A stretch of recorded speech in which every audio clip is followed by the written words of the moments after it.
Hello, everyone. Welcome to another Endgame recap. I'm your host, Easy Breezy Wheezy Ginger Kyle Stolick over here. Come rain or come shine, we're doing this. It's raining outside. That was a raining joke. And also because I'm at home in Minnesota, tending to my parents. My dad had a stroke about 6 years ago, so he can't use any of his left side. And I had to come home and take care of him while my mom was getting some open heart surgery. So I'll be taking care of them for a little bit. I'm wheezing because I'm suffering from allergies right now. They have indoor animals and I have severe allergies. So forgive me, there's going to be a lot of this. That's just the way things are. Why do things happen? I don't know. I don't want to go into it, but so you're going to hear once in a while, and all we can do is laugh. In the face of adversity, what do? You just put your shoulder down and you barrel on through it, and you laugh. You laugh at the circumstances, and you do the best you can. Right. So we don't have the exuberant, unparalleled in her beauty and charisma, wonderful numero uno gal in my life, Colette Von Kennel, Augustin Stolick here this week, unfortunately, but she will return. Like the Avengers, she will return. Speaking of the wife, this first article is kind of referencing one of her favorite games recently, Avowed. It says Obsidian's Avowed 2025 roadmap includes new abilities, weapons, new game plus, and more. She's not going to like this though because she doesn't replay games, and it looks like Avowed is adding all that stuff. It says this summer, Obsidian will release an update that features cooking and crafting improvements, new NPC abilities and behaviors, additional active and passive abilities, more unique weapons and armor, and custom map markers. Then, this fall, an update will bring Avowed to a highly requested new game plus mode, photo mode, a new weapon type, the ability to change your appearance in the wild, new character presets, and more godlike feature presets. Oh, excuse me. We want to take a moment to thank you for your continued reports, feedback, and suggestions. A blog post from Obsidian reads, "Your insights help shape Avowed, and we're incredibly grateful for the time you've taken to share your experience with us. We can't wait to show you what's next." Alongside today's roadmap, here's a breakdown of everything live in the Spring 1.4 update. It says Arachnophobia mode, map exploration enhancement.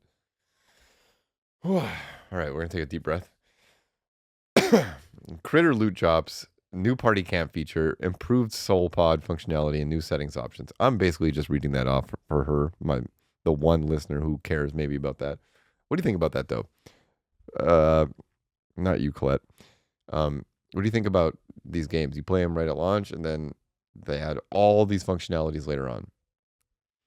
Does it make you want to replay it? Does it make you want to wait? I'd love to hear your thoughts. I'm kind of on both sides of the fence here because I get really excited about some of these games. I'm really happy that I'm like, maybe I'll play it again, but I don't do that often. So, and I can understand people that want like a complete done project, but also, something sells, single player games can get supported. So let me know what you think.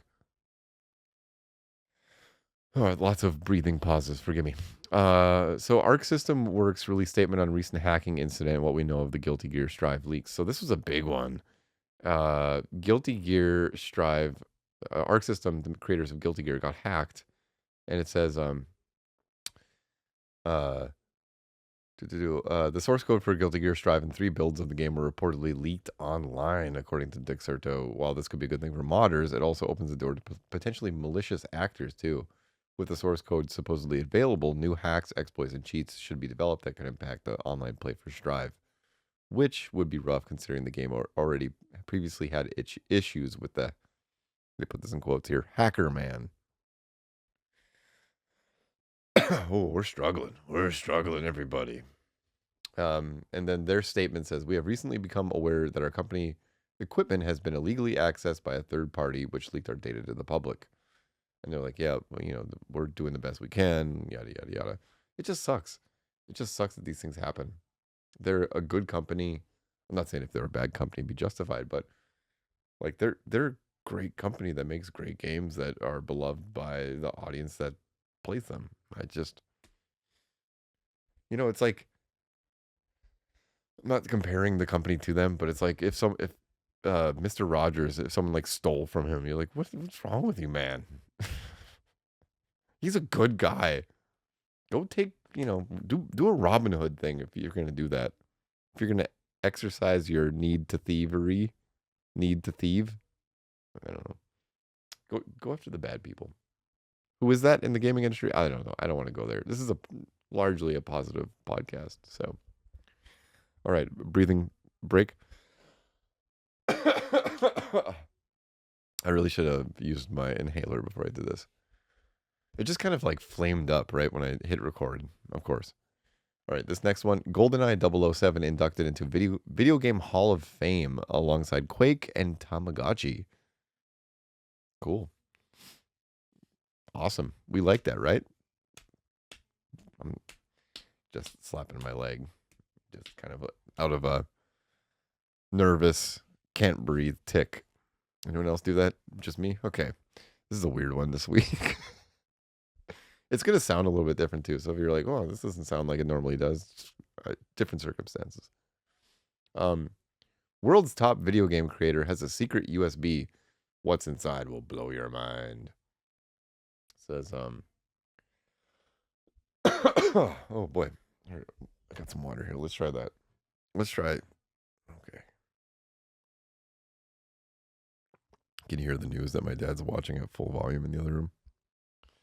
He's on his like stroke meds, and then I think he had an edible, and so he's feeling good, but he loves things at full volume, including Johnny Carson at like 4 a.m. with the door open. It's a wild house over here. Okay, so Metal Gear creator Hideo Kojima wants his company to keep running after his death, and has reportedly left behind a USB stick full of game ideas for his staff. This USB drive reportedly contains major game ideas developed by Kojima himself. He wants it to be utilized in a way that his company, Kojima Productions, can create original games after his death. And then how did this idea come to Kojima's mind? During the COVID pandemic, Kojima fell seriously ill, which led him to rethink his priorities. According to Edge, this somehow inspired him to plan on what to do with the remaining years of his life. And the plan for this USB stick was reportedly one of them. Kojima could be quoted telling Edge, "But then I became sick and I couldn't create anything, and I saw lots of people around me passing away at that time. I was confronted with death. Of course, I recovered." Oh, yeah, I suppose you did. But now I was thinking, wait, how many years do I have left to make a game or a film? And I'm two thoughts of this one too. I think it's really cool that like we have all these like ideas at our fingertips of this, revolutionary creator. I don't want to say gaming creator, but I think his influence is kind of extended beyond that. But is there a sense of obligation that people have, like, oh, do we have to put these to a game? Maybe some are really crazy. It's just interesting to see.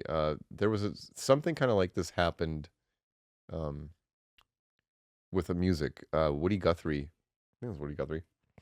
Yeah. Woody Guthrie had a bunch of song lyrics that he wrote that were in the Smithsonian, and then Billy Bragg and Wilco created uh, Mermaid Avenue 1 and 2, two albums where they took those lyrics and then created songs out of them and music and stuff. One of them was like California Stars. My favorite on that, two of my favorites, Way Yonder in the Minor Key. Who's that one on? What's her name? Billy Bragg and I can't remember the girl's name. And then the best one I think is Another Man's Done Gone. So check it out. So it's a cool idea. It exists, and it'd be cool to see what future generations do with it in the same way. It's cool that we have an example. So you're gonna hear lots of background noise. There's a cat currently running around meowing, just losing its damn mind, and then the dog. That's Harley, I think, losing his mind. A cat that my parents pulled in from the cold, and he's never been right in the head. He has like walleye vision where his eyes go opposite directions. And he behaves kind of like a dog. It's the most bizarre animal I've ever seen in my life. And then there's Penny, this dog who's like a lab. Her body is like a overstuffed burrito standing on toothpicks. Oh man, I really should be doing a video version of this, right? I might stream from here too, so yeah, watch this space. Okay, there's two articles here I want to talk about. Oh man, that's got to sound awkward, right? The wheezing, easy breezy wheezy. So this one says, this over at Bloomberg. It says Minecraft success shows the future of movies is games. I've heard that so many times, and I've also heard, like, one thing they said in there was, oh, it's going to be the, excuse me, gaming, because comic book movies are dying. No, they're not. They're never going to die. They would just have a new way to tell stories or a new source to go into. People are finally figuring out how to do it, and games are big. So I thought that was a little ridiculous to say. No offense, Bloomberg, but never say the future is one thing. I think you put all your eggs in one basket. The future's never certain. No fate but what we make for ourselves, right?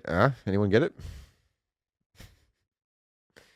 This one says, a Ubisoft racer is the next game set to get a movie adaptation. Ooh, look at that. He planned these articles out. Riders Republic is set to be made into a film, with production being handled by Gaumont and Ubisoft Film and Television, according to a Deadline report. The film will be directed by Adil El Arbi and Bilal Fallah, collectively billed as Adi and Bilal, who were responsible for directing the third and fourth Bad Boys movies, Bad Boys for Life and Bad Boys Ride or Die. I'm reading these like I've never read those movie titles because I haven't. I'm sorry. I'm not culturally savvy in the Bad Boys lore. It says it will also be written by Noe Dubray, who previously wrote Deepan, which was awarded the Palme d'Or at Cannes in 2015. Cool. According to the report, the Riders Republic film will be set in the Alps and will focus on stunts. Wait, let me read this again. It will focus on stunts and humor in an attempt to capture the game's tone. Stunts and humor. Cool. What was that one game? Not game. Movie in the 80s or 90s. It was like a talking skateboard. That thing tried to combine stunts and humor.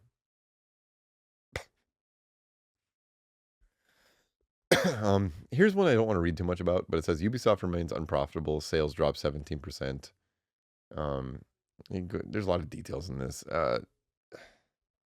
Every article that I was looking for this one, not everyone, but it was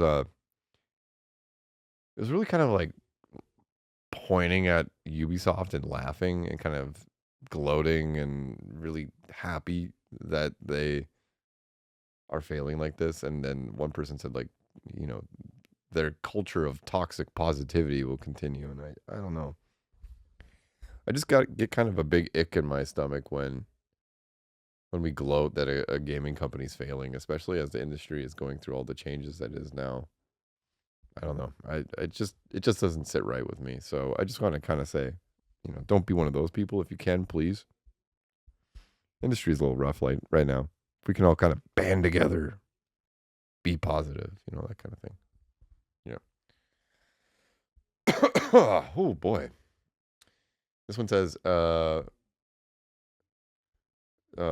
speaking of fighting games from before, I didn't put this one where I needed to. It says SNK's Fatal Fury City of the Wolves loses opening match, sells less than 9,000 physical copies in Japan across first 2 weeks. So City of the Wolves came out, sequel to the Dreamcast version we talked about a while ago. Loving it. In the lab, testing a lot of, stuff for my character. But it says, in a genuinely stunning blow to SNK's attempt to revive both their reputation and their signature fighting game series, the newly released Fatal Fury City of the Wolves has performed absolutely abysmally in its home region, having sold less than 9,000 copies to Japanese players across its first 2 weeks on release. Never a good sign. Never a good sign.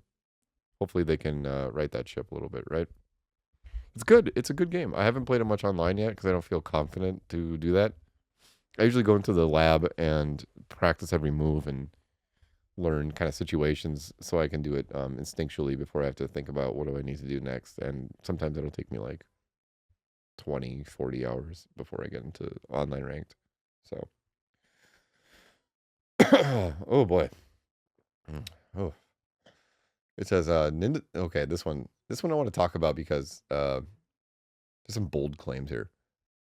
Nintendo Switch 2 is arguably the most important product launched in video game history, analysts say, who reckon it will have sold 100 million in its first 5 years. And that's kind of the gist of this one. I'm running out of time. I want to go into it, but they're like, yeah, um it's going to do that and it's going to be big. And then the big claim at the end was, excuse me, if the 100 million claim wasn't bold enough, DFC also reckons that the next few years could see Nintendo for the first time becoming the primary partner for third-party game publishers. No. The first time becoming the primary partner for third-party game publishers? What? That's insane. That's insane. That is just so outright wrong, I feel offended. Ooh. All right, so next one.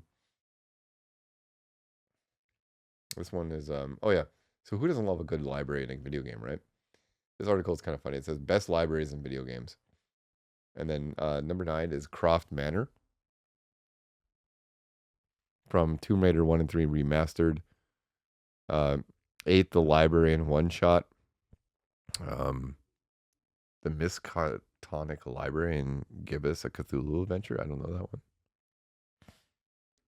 I don't know this one's. Disney, Mickey, yep. I'll keep going. Tales of Arise. I didn't know that one either. Eastshade, Naval Library. Yep, that's a cool one. Eastshade is a cool like painting game type thing. And the Avenolium in Wuthering Waves, a game I haven't played yet, and I've been recommended to so many times. But if you know any of those games, I honestly thought they were gonna do like isn't there one in the new Harry Potter game? I saw Colette playing it, and I don't know if I saw a library. The whole thing just kind of looks like a library, I guess. Okay, best soundtracks. 10 of the most iconic video game soundtracks. This is over at Dazed, which is more of a mainstream kind of pop culture site. So I always like to see what they put versus like a lot of people say Shadow of the Colossus is like one of the best of all time, and I totally agree.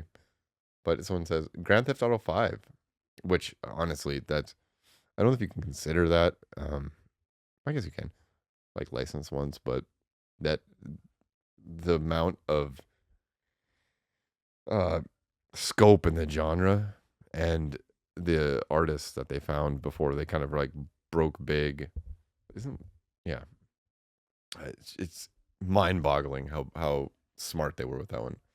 No one says Tony Hawk's Pro Skater 4, Sonic Adventure 2. That's a surprising one. The Last of Us Part 1 and 2. I can see that. Excuse me. Final Fantasy 7. Yeah, of course. Legend of Zelda Ocarina of Time. Yep. Eponia's theme. Who can't remember that? Song of Storms. Animal Crossing's New Horizons. I was shocked by that one. Street Fighter, the series. Of course. Do, do, do, do, do, do, do. You know. Donkey Kong Country 2, Diddy Kong's Quest. Underrated. That's a deep cut. That's a good one. And then people said Minecraft. So I don't know. I've actually never really played Minecraft. It's not my type of thing, but that's cool. I can see that. It's the best selling game of all time. It's got to have some audio appeal, right? All right, we got like 10 minutes. Can I get through these last few? I think so. Okay, everyone. Here, we're doing another water break. Maybe that'll clear us up a little bit. Oh, I still got to work out tonight. Hopefully I can get through this.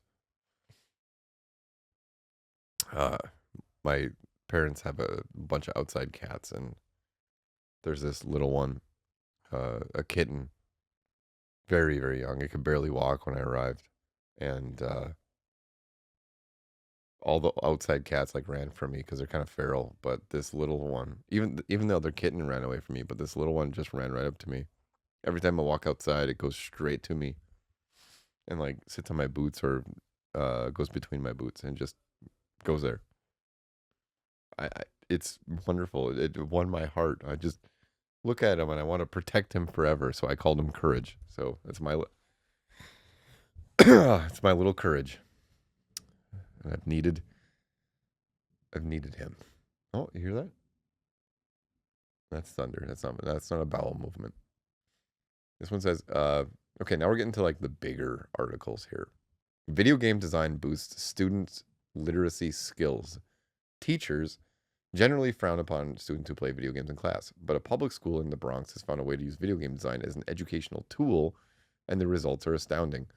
Students in the pilot program saw a significant improvement in their literacy skills over the course of only 3 months. The program gives educators one possible model to follow as they look to reverse the trend of declining student proficiency in reading. I'm going to sit up in a different way. I'm like, no one needs this visual, but I'm like in shorts, just kind of squatting here, trying to get into a weird situation to position my lungs so that they don't sound like I'm wheezing and I can actually go through this. All right, it says the creative new approach to literacy instruction took place in a voluntary after school program attended by students at the Max Schoenfield School, the Max. After working on academics, students could choose from a variety of fun yet educational activities, and the game design program, which used a curriculum from WorkED, was one of them. The program spanned 14 weeks and was aimed at third and fourth graders.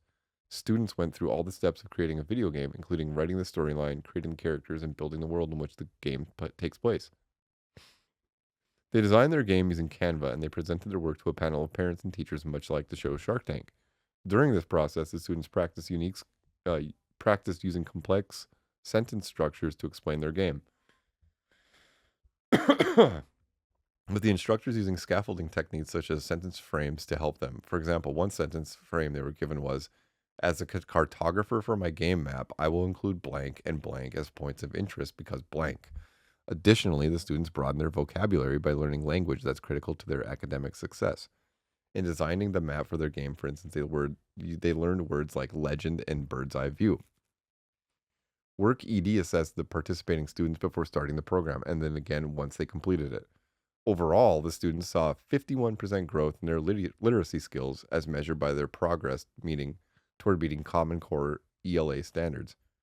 More specifically, the highest areas of improvement were seen in determining the main idea of a text and explaining how it's supported by key details, 194% growth, and in analyzing multiple accounts of the same event and comparing their points of view, 154% growth. With game design, you're creating a story. You're building characters and settings, and the players go through a story. So there are tie-ins to storytelling and literature, explained Jessica McDivitt, Director of Curriculum for WorkED. There's little doubt that one of the reasons for the program's success is that students had fun while learning so much so that they may not even realize they were learning.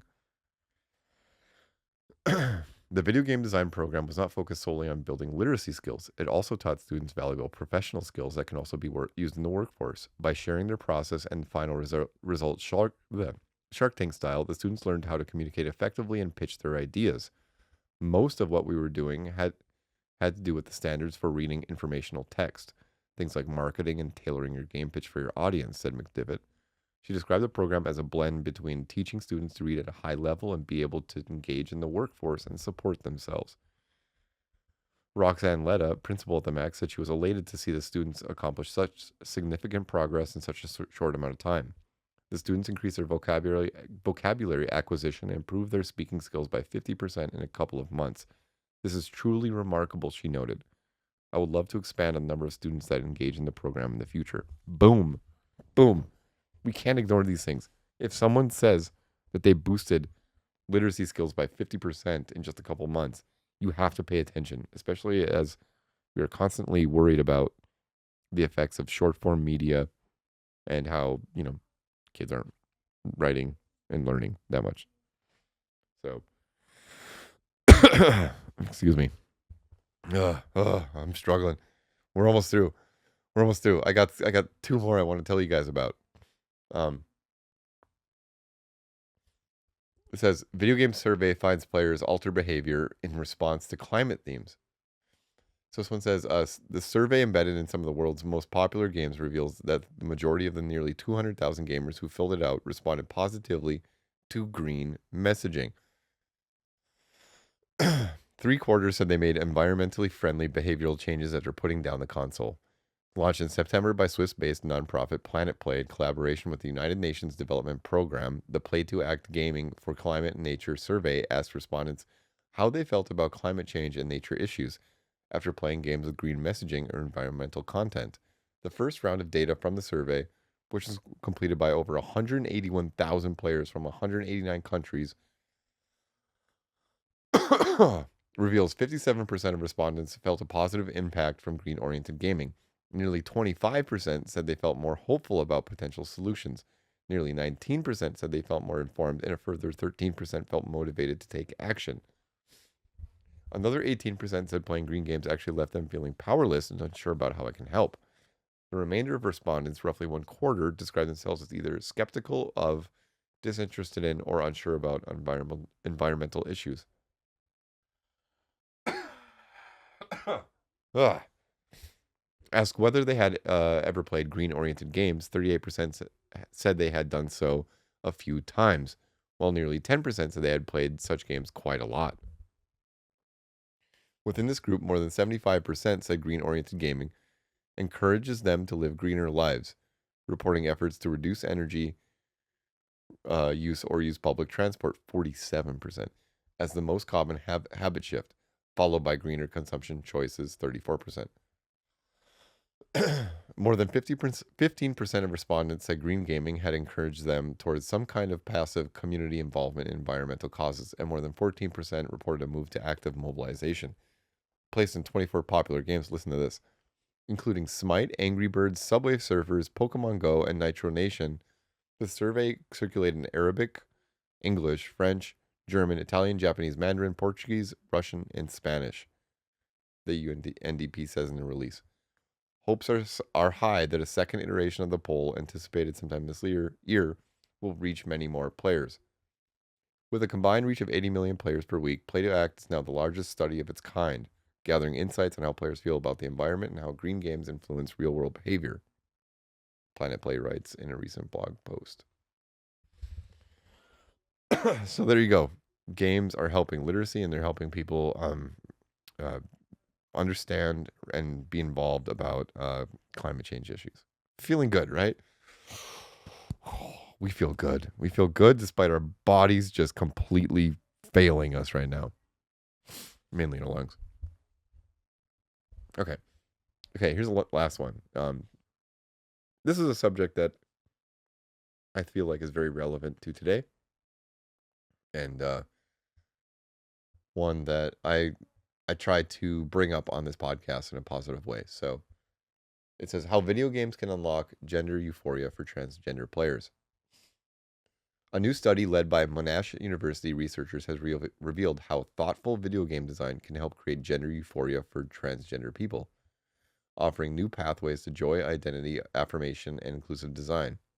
Recently presented at the ACM conference, blah, blah, blah, the research identified key themes and patterns to support game designers in understanding how particular combinations of design choices can be a source of trans joy and identity affirmation. And you know what? There's always talk of like, oh, don't force it in my face or anything like that. If it's an option, it's not forcing you. And trans people deserve to be seen through these options where it's relevant, you know? So this says the study was conducted by 4 game design experts whose lived experiences as trans women help shape its insights. The research looked at experiences of gender euphoria, the joy and comfort a person feels when their gender identity is seen, felt, or expressed in a way that truly fits who they are, and how this can come out through gameplay. Gender euphoria is a key source of well-being for cis and transgender people alike.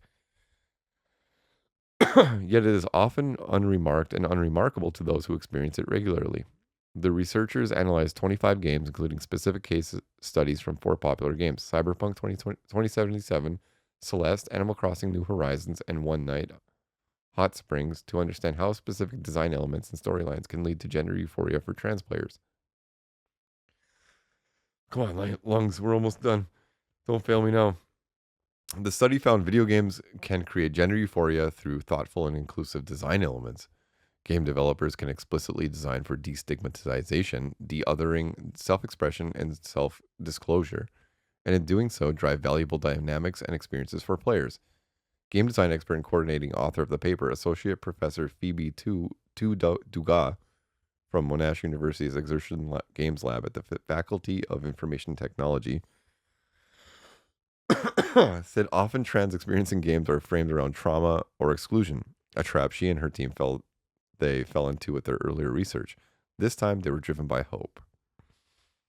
This work focuses on what joy looks like for trans players, how games can help us feel affirmed, empowered, and even euphoric. Associate Professor Dugas said, "Our study shows." I need to drink really quick to give this last line the respect it deserves. My mom's home. Okay. Our study shows that games can create joyful, gender-affirming experiences for trans players when they include authentic, non-stereotyped trans characters, integrate them into gameplay rather than treating them as exceptions, and offer tools like character customization and safe exploration. Beautiful. That's the podcast for this week, everyone. I got to go help my mom who just recovered from open heart surgery. So thank you for listening. It means the world to me that you keep listening every week. Thank you very much. I'll see you later. Bye.